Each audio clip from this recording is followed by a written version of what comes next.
What is Sigbin? The Sigbin is one of the most mysterious and eerie mythical creatures from Philippine folklore, often whispered about in Visayan and Mindanaoan provinces. Feared and elusive, it walks backward with its head lowered between its hind legs and is said to suck the blood or life force from victims, especially children, through their shadows or breath. But its legend is older, deeper, and more complex than just a simple monster tale. Title: Sigbin, the Shadow of Sorrow. Long ago, before the Spanish ships ever touched Philippine shores, the islands were lands of gods, diwata, and ancient spirits. In a hidden village deep in the dense jungles of what is now Cebu, lived a young girl named Salima, mute since birth, but known for her gentle heart and the strange shadow that always trailed her. Salima's shadow was darker than most. It moved oddly, sometimes splitting in two when no one else's did. She often saw strange things in the trees, heard voices when no one spoke, and animals followed her with both fear and reverence.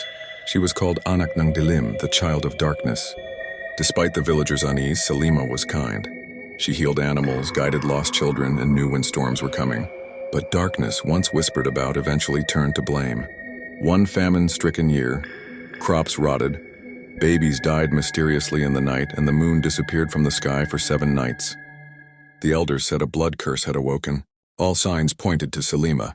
Her shadow was declared cursed, and in a cruel ritual they bound her and buried her alive beneath a balit tree, sealing her with blood and fire.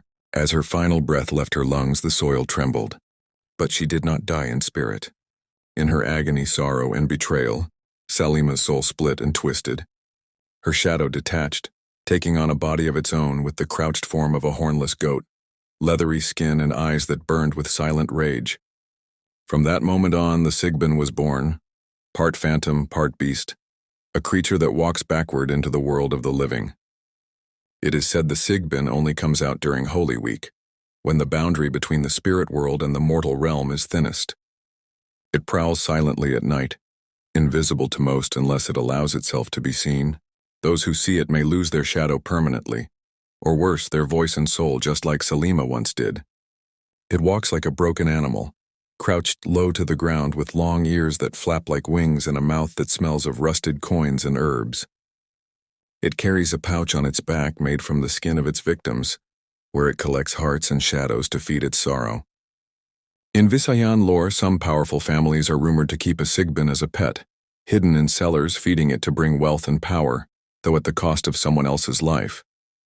But deep in the jungle, some believe the original Sigbin still roams, not just a monster, but a guardian of balance, punishing the cruel, the greedy, and those who harm the